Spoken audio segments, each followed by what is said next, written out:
What's up, everyone? Check out the Comic Outlaw on YouTube and smash that button, yo. And let's get this started, man. Let's get ready to rumble. Yeah, we're working with She-Hulk, number 22, the Savage She-Hulk, indeed, where she's going to be battling Radius. Now, I'm going to warn you guys now, there's a lot of backstory that kind of gets told over and over again. There's a lot of back and forth between the present and the past. So, with that in mind, bad vibes, as She-Hulk is being hunted down by the LA syndicate, the Mafia. Yes, for some reason they decided to declare war on She-Hulk, and boy are they in for a rude smashing, if you know what I'm saying, and thrashing.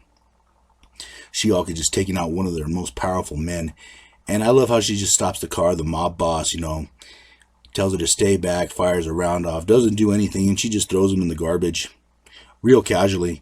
I mean, these guys are the Mafia, and they're taking on She-Hulk. I mean, come on, man. That's like slapboxing with God. Anyways, she reaches in the car. All these guys are scared, trying to work out a deal. The cops show up. And, of course, she's not wanted anymore. She's kind of cleared her name. But she needs to get out, get away, kind of get a shower, get something to eat, and most of all, get some sleep. She-Hulk has decided, that she's no longer Jen Walters. Meanwhile, this guy... he's a guy on the couch, and I guess now he's the guy on the bench, waiting at a hotel, trying to find any kind of lead on Jen or where She-Hulk is, since they have become one person. He's also working on a lead for the crime syndicate as well. Meanwhile, the mob kind of goes in, they've lost one guy, and now they're bringing in another guy. This guy's name is Radius. Yes, indeed, Radius. And he has the power to influence molecules by vibrations. And, of course, he's going to take on these two guys, these hitmen. And, they do the typical mob thing. They fire their guns at him. Boom, boom, boom, boom. And this guy basically vibrates their molecules. He can do that. He can influence vibrations in different things. The bullets just bounce off him. He's able to make a force field, for example. And then he just vibrates these guys' organs and brains into jelly. Very interesting. Now he's ready for a big challenge. He's ready for She-Hulk.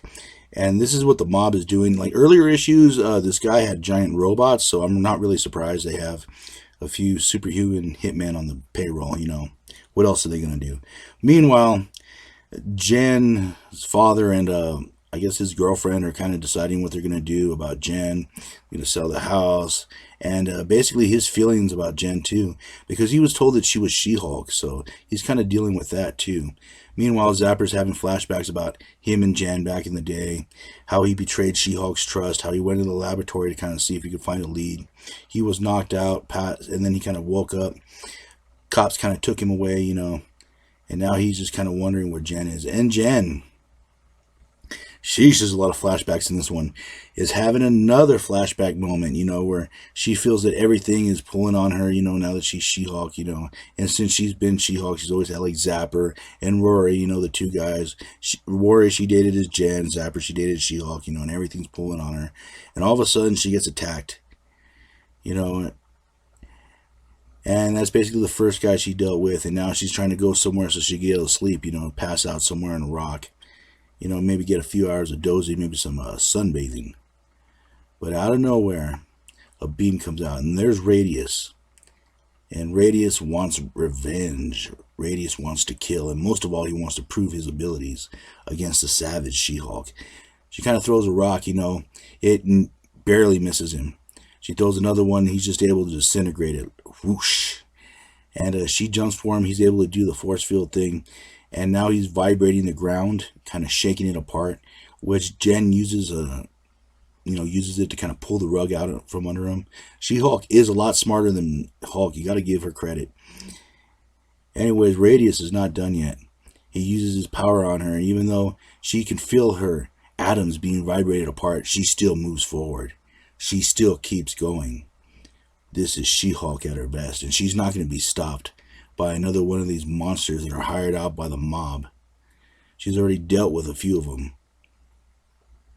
Meanwhile, Rory's trying to follow all leads. He runs into Buck, and Buck is kind of still feeling guilty for his friend dying back in issue 2, Jill, which he blames She-Hulk for. And they're kind of having a back and forth right now as Rory tries to find a lead. Buck kind of sits there and has another introspective moment, kind of flashbacking to the past, kind of lost in his guilt. Meanwhile, good old Radius and She-Hulk are battling it out. And Radius is throwing a lot of different stuff at her, and She-Hulk is still coming. Jen will not be stopped as she smacks the hell out of him. And she keeps hitting him. And he's just using his force field right now, and he's kind of letting her exert her energy. Because she might be stronger, but she has a limit. She does have a limit to her endurance, so she just keeps pounding away on him. But he gets too cocky, and she ends up getting a shot in. Knocks him back. And this time, he's manipulating the air and the molecules in the air to kind of form like a crystal, like covering around She-Hulk to kind of imprison her, and also to suffocate her. And as it becomes stronger and stronger, she says this is a metaphor for her life. Everybody wants her to stay in place. Nobody wants her to move. Like I said, this issue has a lot of introspection, kind of like during the fight, which is kind of odd. It kind of throws you off. But anyways, she concentrates. She's She-Hulk, and she is free. She's free of everything. She's free of the expectations from the two guys, her father, everything. She is just She-Hulk now. She and Jennifer are one. As Radius disappears, and She-Hulk right now is too weak after breaking that crystal prison down, but she will find him. Meanwhile, Jen's father decides to patch things up with her, and he has to find her. So he tells Buck to put an all-out APB to find Jennifer Walters. But will he like what he finds? Or will he even be able to believe it? We'll find out the next time, won't we? And I'll catch you on the flip side.